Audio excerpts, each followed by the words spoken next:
Social media তথা electronics media যেমন Facebook, Messenger, Instagram ইত্যাদিতে প্রকাশিত বিভিন্ন কথোপকথন মামলা সাক্ষ্য হিসেবে ব্যবহার করা যাবে কিনা তা নিয়ে অনেকের মধ্যেই কনফিউশন আছে নিম্ন আদালতের কিছু ভুল সিদ্ধান্ত।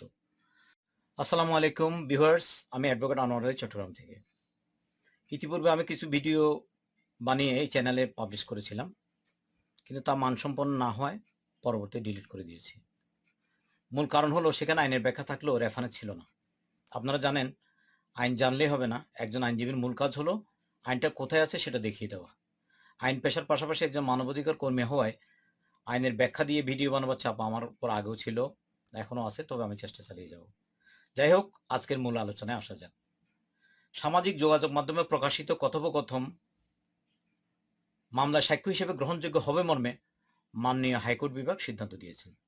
এনআইএ একটা মামলায় বাদী তার নিকট থেকে আসামি 1,80,00,000 টাকা ঋণ নিয়েছেন এবং সেই ঋণের বিপরীতে একটা চেক দিয়েছেন মর্মে চেক ডিজাইনার মামলা করেন।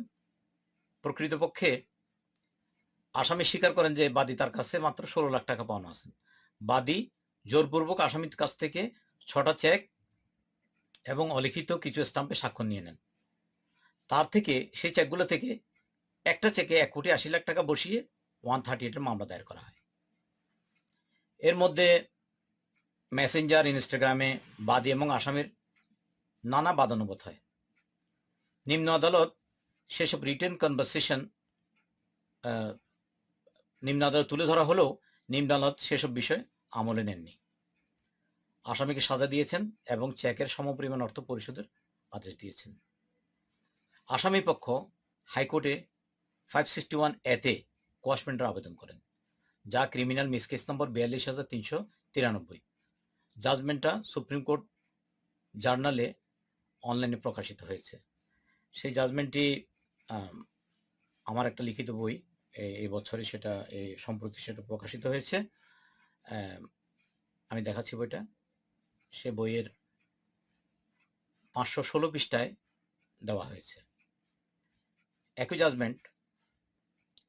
জাজমেন্ট বিএলসিতেও এসেছে। এই জাজমেন্টে বাদী এবং আসামির মধ্যে যেসব কথোপকথন হয়েছে সেগুলো তুলে ধরা হয়েছে। আমি সেখান থেকে কিছু পড়ে শোনাচ্ছি।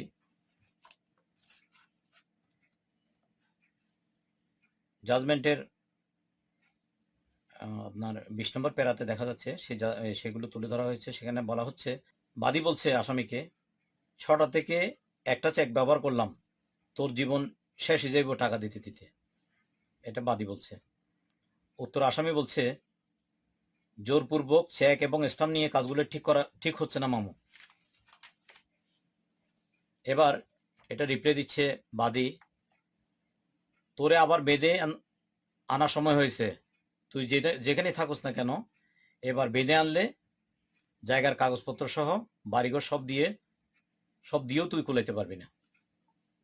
এটা হুমকি দিচ্ছে। এরপর আসামি বলছে, মামু, মানুষের তুমি যেগুলো বলতেছ আমি সেগুলোর উত্তর দিচ্ছি। আমি সহজ সরল মানুষ, আমি কোনো অপরাধ করি নাই। আমার সাথে কেউ কোনো অন্যায় জুলুম করলে সেটা হবে অমানবিক। মামু, তুমি রাগের মাথায় অনেক কিছু বলছো, ঠান্ডা মাথায় চিন্তা করে দেখো, জীবনে টাকা পয়সা কিছুই না। তুমি যাদেরকে দিয়ে খবর দিতেছো, আমি তো তাদেরকে বলছি তোমার পাওনা 16 লাখ টাকা কিস্তিতে পরিশোধ করে দিয়ে দিব। আমি তো কারো কাছে অস্বীকার করি নাই তুমি টাকা পয়সাটা। এরপর আসামি বাদী বলছে, হক হালালির মারাসুদ, তোর চেক এবং স্টাম্পের কথা, তোর চেক এবং স্টাম্প কথা বলবে। একটা চেক রফিককে দিয়ে দিছি, এখন রফিক পাবে 1,80,00,000 টাকা তোর কাছে। এবার ঠেলা বুঝো। তোর চেক আরো 5খানা আছে, বলি ন যাইস। তুই তো জানোস আয় আবু জারে ফাঁদত ফেলাই ইতের কি অবস্থা। এর চট্টগ্রামের ভাষায় বলছে। এরপরে আসামি বলছে, মামু, আমি নিরীহ মানুষ, আমি হক হালালিভাবে 16 লাখ টাকা পাবে তাই বলে এভাবে আমার কাছ থেকে জোর করে 6টা খালি চেক ও স্টাম্প নিয়ে আমাকে হয়রানি করলে আল্লাহর গজব পড়বে। আমি আল্লাহকে বিচার দিলাম। এবার বাদী বলছে, তুই তো জানোস আয় যারা একবার বেহা চোখে চাইম ইটা জীবন বরবাদ হয়ে যাব তোর হেড়াম তাইলে চাই তোর দূর হদ্দুর। এরপর বলছে ফার্দার বাদী বলছে তোর মতো হাকিমেরে আমি কি করতে পারি তুই দেখ, তুই তো জানোস এক মাগির ফুলারে তোর সামনে বাঁধিয়ে নি আমি বাড়ি বিটে ফোর বানাইতে কতক্ষণ লাগছে। আরো বলছে তোর চেক আমি একটার পর একটা অন্য মানুষকে দিয়ে মামলা করাবো 16 কোটি টাকা আদায় করব, না হয় বাকি জীবন জেলে থাকবি আর না হয় বাড়ি বিটে বিক্রি করে বউ ফোলা সহ দিয়ে আমার দিয়ে কুল পাবি না হাকিম। এগুলো হচ্ছে তাদের কথোপকথন। আরো আছে এখানে জাজমেন্টে অনেকগুলোই আসছে।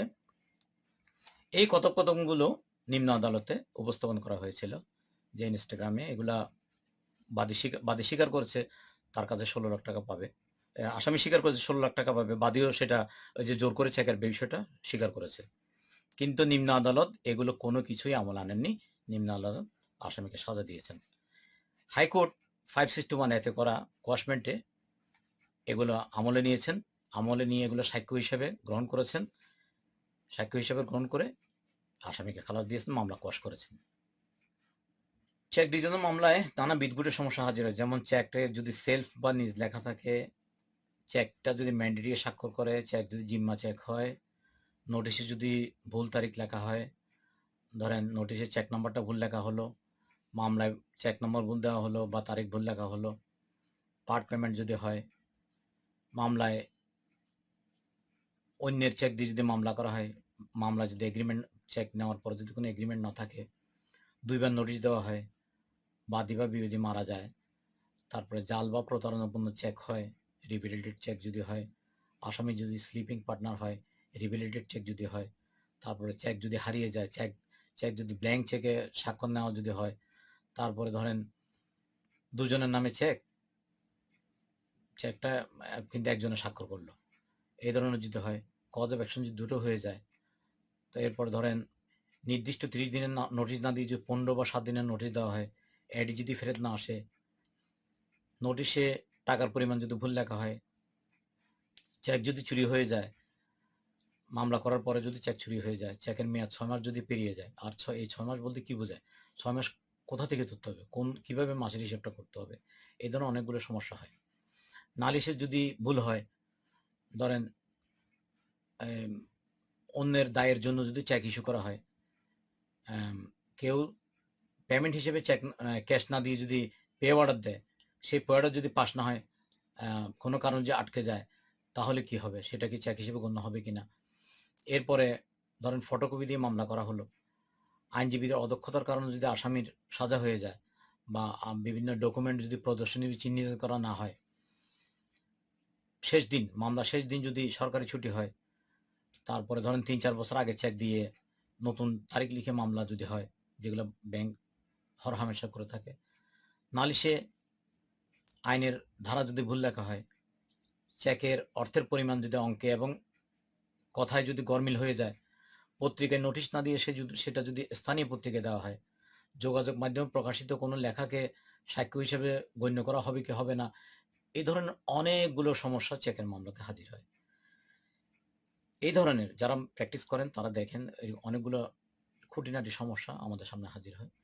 সেরকম প্রায় শতাধিক সমস্যা এবং তার সমাধান কালেকশন করে আমি একটা বই লিখেছি, সম্প্রতি সেটা প্রকাশিত হয়েছে।